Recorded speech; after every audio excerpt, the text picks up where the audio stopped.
Hi, my name's Ryan. I'm a hardware and software developer.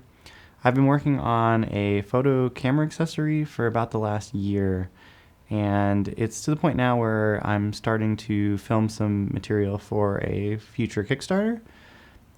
There's been several products in this space that have done really well, over $1 million, with a pretty simple feature set. So what I'm building, I'll walk you through. It's a little bit more geared towards a little bit different of a market, but I think it'll do pretty well. And I'm basically looking for some help while I'm in Oahu. I'm going to be there starting November 30th.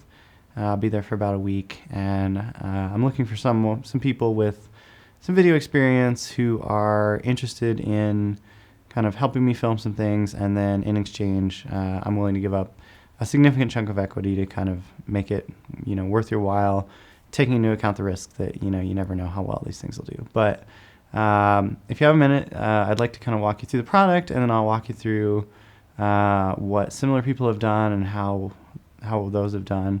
And I can kind of talk about the video marketing and things like that. So I'll try to make this quick, but let me walk you through the product first.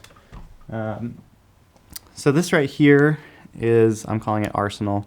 It's basically a small device that sits on your camera's hot shoe mount and then plugs in the camera through USB.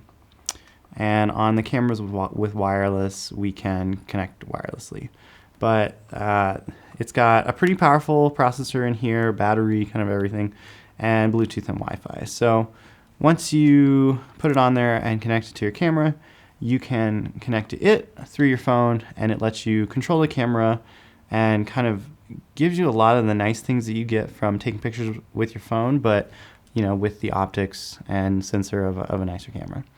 So let me jump in, and I'll show you the app on my machine here, and then I can kind of talk to you about some of the features.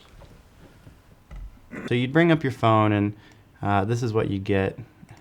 So this is just a temporary screen, but basically you can see the device, connect to it, and then kind of gives you these different screens to control the device and manage things. So the exposure screen, it's basically broken up into composition, exposure, focusing, and sharpness. So I'll show you what each of those means, but for exposure and any of these screens, you can kind of click this live view, and you can see what the camera sees. It's pretty good at, it's about 15 frames a second. So it's not quite live video, but you get the general idea. It gives you a real-time histogram, so you can see, if I go down here and I change the exposure, you can see that it moves around and gives you a good, a lot of tools for exposing. It also gives you zebra stripes, so you can see what's overexposed. Believe it or not, most cameras don't. A lot of the newer ones do, but there's quite a few cameras still that don't offer this out of the box, so this is helpful to people. And then what I can do is I can, once I've got everything the way I like it, I can take a picture by clicking here. And then if you watch down here, it'll very quickly download the new picture. I can click on it, and then I can click to zoom in. And what sort of sets us apart from some of the competition in this space is we download kind of the smaller version, and then it progressively downloads larger versions.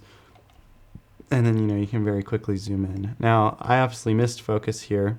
So what I could do is I could go back, and then I could actually bring up the focus screen here. And we have peaking, which is another thing that you don't see too much on the photo side.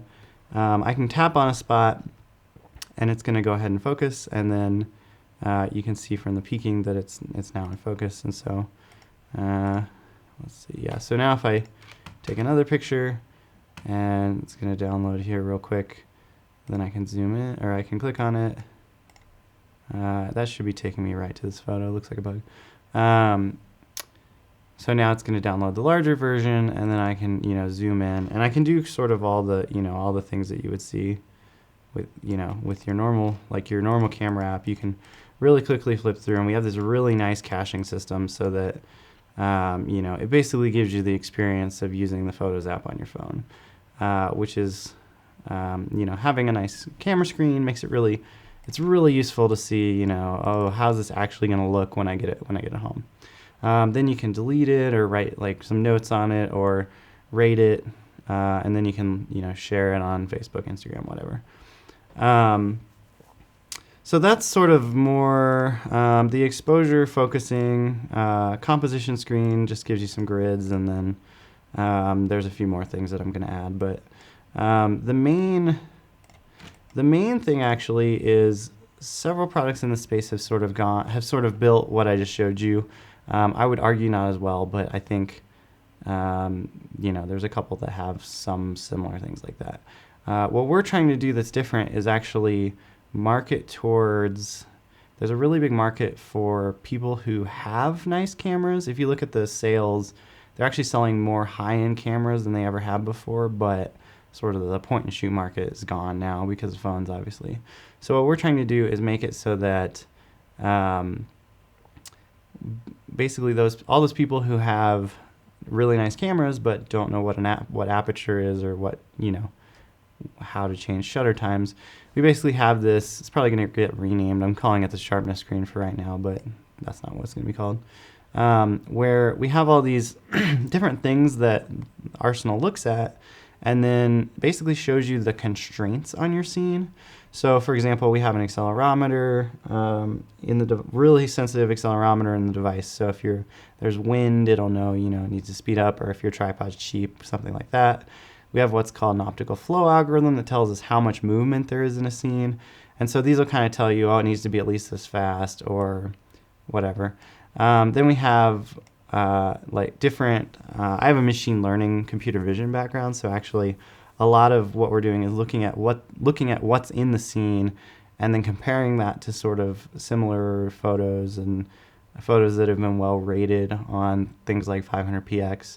And basically from that, we're figuring out what are the ideal settings. So in this case, this would only show up if you were looking at a scene with water in it, but it would basically say, okay, you're looking at water, there's some movement, we can do a really long exposure to get this like smooth water look.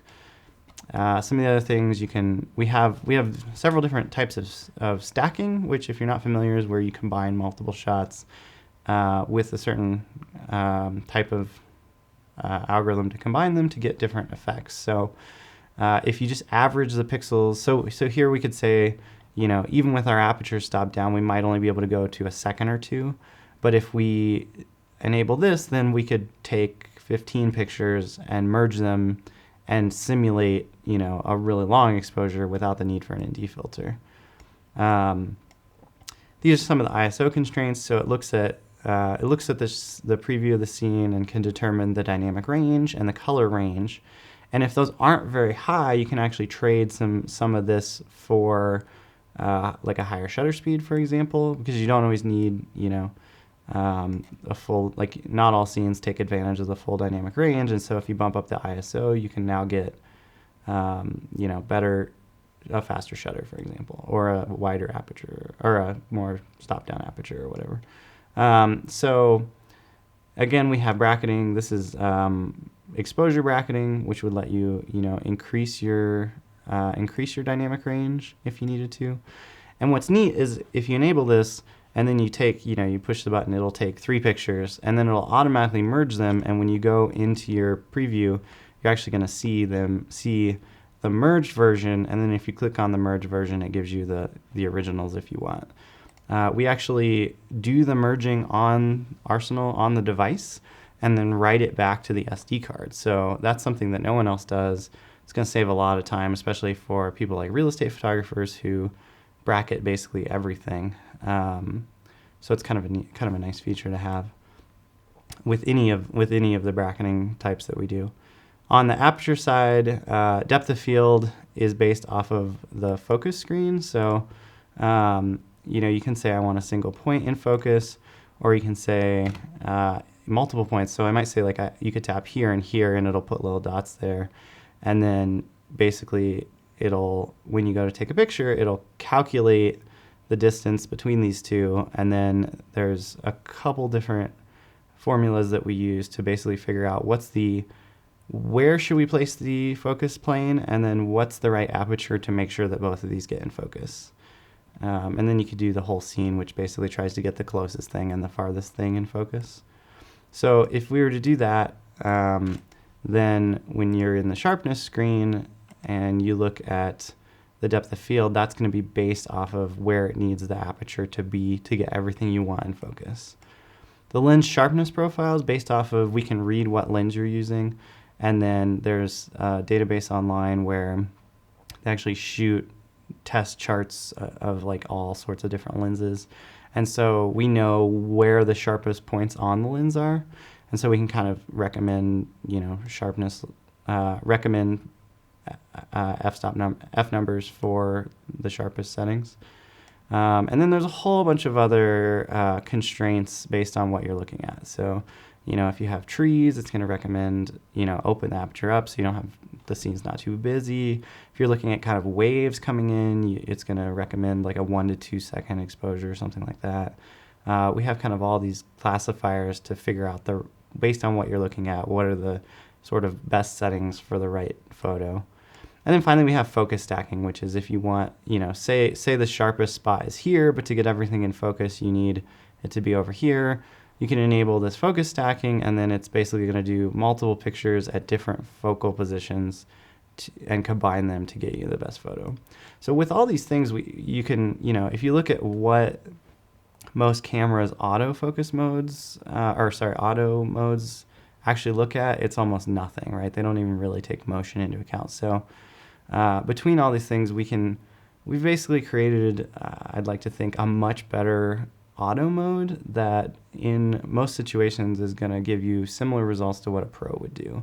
Obviously, this doesn't help with composition, things like that, but a lot of times you can go take the exact same composition as a pro and it's not going to look nearly as good because you're not getting the best settings. So you can manually move these, or you can click compute best settings, and we're probably going to have an interface that's like a simpler version of this that just kind of is compute best settings and shows you a couple of things.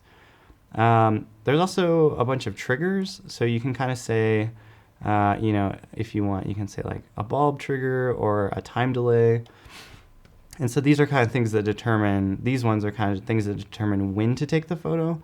So there's a motion detection one, which is you can set a threshold to say like, take the picture only if something moves. It's nice for wildlife. There's a smile detection, which is nice for portraits. Only take a picture if they're smiling. There's a sound trigger that uses your phone's microphone. And then distance lapse, which uses your phone's GPS to basically take a picture at set distance intervals, which is good for like road trip kind of out the car window shots. And then we have this thing called good light trigger, which is a neural network trained on basically photos with good light and photos with bad light. And so it kind of determines how, quote, good the light is, and then can take pictures when it's over a certain threshold. Lastly, so we have some, you can change the bracketing, focus stacking, long exposure settings. And then we have this time-lapse screen, which is not done yet, but the core functionality is there. I just don't have the screen done. So this is what it's going to look like. Well, this is sort of a start to what it's going to look like, but basically you can set your interval, your number of shots, and then what you can do is down here you can say kind of you can set your shutter, ISO, aperture.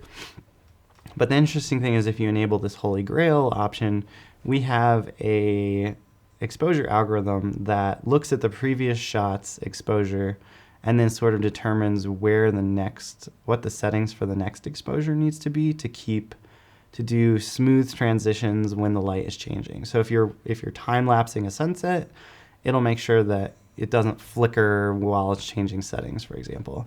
And what's nice, unlike anything else out there on the market, you can actually set up the constraints to say, I want it to be, don't make the shutter shorter than 1 second and don't make it longer than 15. And so if it's getting darker, it's going to move along here until it can't go past 15, and then it's going to bump up the ISO.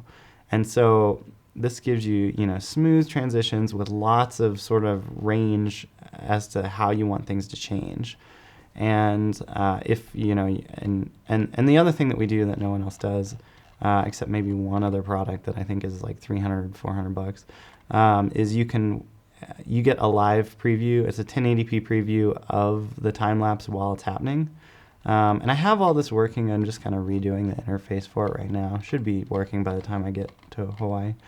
But yeah, so you can actually see, you know, after each shot, you can see the frame, and then you can watch it back as a video even before it's done, you know, while you're taking it. And that's actually a huge deal for people who do time lapses, because you end up a lot of times walking away from a scene when it's just getting good, or, you know, the composition doesn't really look good, or, you know, you bumped your camera. There's like a million reasons why you want to be able to watch it back while it's taking, or even if you just kind of want to ride the exposure compensation to make sure you get the right exposure all throughout the time lapse. So that's basically the core features of it. Most of it's done, actually. I'm kind of just working on some of the interface and improving some things. The hardware is all done, except we're going to end up doing an injection molded case, which will look a lot nicer. And then let me show you some of the competition, because I think this will hopefully kind of sell you on why you might want to take a little risk on this if you have the time. So this is Pulse. It originally did $1.4 million, and then they basically came back and said, we can't support Sony cameras, which we do support Sony cameras, so I think that'll help. It's very, very feature simple. So all it really is change the settings, take a picture, and then it gives you a small thumbnail that you can't zoom in on. This is done with Bluetooth LE, which is way slower than regular Bluetooth that we're using, or Wi-Fi. So they actually can't download larger pictures. So it takes about 4 seconds to get this very small preview. In the new versions, doesn't even cover the whole thing. So they have time-lapse triggering. And in the video, they make it seem like they do Holy Grail, but they actually don't. They don't actually automatically adjust the settings for you. You can go in and adjust the exposure manually while it's taking. So that doesn't really help most people doing time lapses. But obviously, they did manage to sell a lot of them. And then you can start and stop video. So very, very feature simple, and did 1.4 million, which I think shows that there's a pretty good market for it. There's another one that launched not too long ago. This is CamBuddy. It's still got a little bit to go, but sort of the same thing. Very feature simple, intervalometer. It has some of the triggers, and then it has, it's more of a trigger. I think they have maybe some preview. They don't have the live preview, I believe. I think we're the only ones that'll have sort of the live preview. I could be wrong on that, though. I'll have to look. But anyway, maybe they do have live preview, actually. Anyway, so this is done pretty well. This originally had kind of a worse video. I think they've redone it in the last week or two, but this is a Chinese company, and the original video was sort of poorly translated, I think. Or maybe that was a different one. Anyway, so between the two, obviously there's a market for it. I think we'll actually end up doing better, because we're going after not so much the pros, but sort of the wider market of people who have nice DSLRs but don't know how to use them. And then everything for the pros is kind of there. So the pros are going to buy it, I think, either way, but I think we'll end up getting a bigger market than that. So let me just tell you a little bit more about what I'm looking for. I have quite a bit of gear as far as, I don't think we need to rent anything. I've got an Ursa Mini 4.6K, A7S, and then a slider if I can get it there, and a gimbal if I can get it there. So I'm happy using those. I don't know what you guys have, but basically I'm looking for, this is shooting this, a lot of the video is going to be sort of outdoor landscape type scenes of people, using the product in hopefully beautiful locations.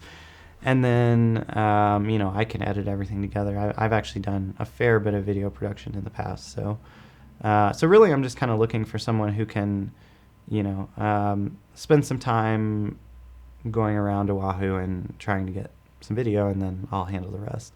Like I said, I'm willing to give up, fairly sizable amount of equity that'll, as long as it goes, would definitely make it worth your time, I think.